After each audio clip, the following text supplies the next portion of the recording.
Assalamualaikum warahmatullahi wabarakatuh. Perkenalkan, nama saya Nita Selvia dengan NIM 8773795 dari Prodi PGSD. Di sini saya akan menjelaskan tentang lahirnya Pancasila. Nah, proses lahirnya Pancasila dimulai dari serangkaian peristiwa penting yang terjadi menjelang kemerdekaan Indonesia. Salah satu momen krusial adalah sidang-sidang yang dilakukan oleh Badan Penyelidikan Usaha-Usaha Persiapan Kemerdekaan Indonesia atau BPUPKI dan Panitia Persiapan Kemerdekaan Indonesia atau PPKI serta penyusunan Piagam Jakarta. BPUPKI dan Piagam Jakarta dibentuk pemerintah Jepang pada tanggal 29 April 1945. Sebagai langkah utama memberikan kemerdekaan kepada Indonesia. Dalam sidang pertamanya pada tanggal 29 Mei hingga 1 Juni 1945, BPUPKI membahas dasar negara Indonesia. Salah satu momen penting adalah ketika Ir Soekarno menyampaikan pidato pada tanggal 1 Juni 1945 yang kemudian dikenal sebagai Hari Lahir Pancasila. Pancasila terdiri dari 5 sila yang menjadi dasar negara Indonesia. Setelah sidang BPUPKI yang kedua, disusullah sebuah dokumen penting yaitu Piagam Jakarta pada tanggal 22 Juni 1945. Piagam ini merupakan hasil kerja dari Panitia 9 yang berisi rumusan dasar negara yang akhirnya menjadi bagian dari pembukaan Undang-Undang Dasar 1945. Sidang PPKI dan pengesahan Pancasila. PPKI dibentuk setelah BPUPKI dengan tujuan untuk mempersiapkan kemerdekaan Indonesia lebih lanjut.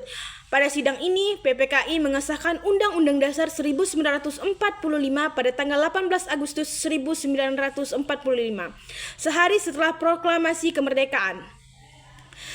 Dalam sidang ini, Pancasila secara resmi menjadi dasar negara Indonesia.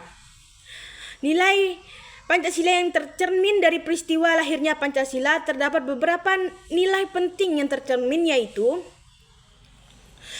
kebersamaan dan gotong royong, terlibat dari bagaimana para tokoh bangsa berusaha mencapai kesepakatan demi kepentingan bersama meskipun terdapat berbagai perbedaan pandangan. Persatuan, proses diskusi dan kompromi yang dijalankan menunjukkan sangat persatuan dan tengah keragaman. Musyawarah untuk mufakat. Sidang-sidang yang dilakukan menunjukkan penting musyawarah dalam mencapai keputusan yang diterima oleh semua pihak. Refleksi pribadi saya adalah dari proses lahirnya Pancasila kita dapat mengambil pelajaran bahwa kebersamaan dan persatuan adalah kunci dalam mencapai tujuan bersama. Semangat musyawarah dan gotong royong yang ditunjukkan oleh para pendiri bangsa masih sangat relevan bagi generasi muda saat ini. Referensi bagi generasi muda. Menghargai perbedaan, nilai ini mengajarkan kita untuk menghargai perbedaan pendapat dan latar belakang sebagai kekayaan yang memperkuat persatuan. Kerjasama, generasi muda dapat menerapkan semangat gotong royong dalam berbagai aspek kehidupan, baik dalam lingkungan komunitas kecil maupun lingkungan yang lebih luas. Mengutamakan dialog, pentingnya dialog dan komunikasi dalam menyelesaikan masalah dapat diterapkan dalam berbagai situasi sehari-hari. Dengan memahami dan mempraktikkan nilai-nilai Pancasila, generasi muda dapat berkontribusi pada kemajuan bangsa dengan cara yang damai dan harmonis. Sekian dari saya. Wassalamualaikum warahmatullahi wabarakatuh.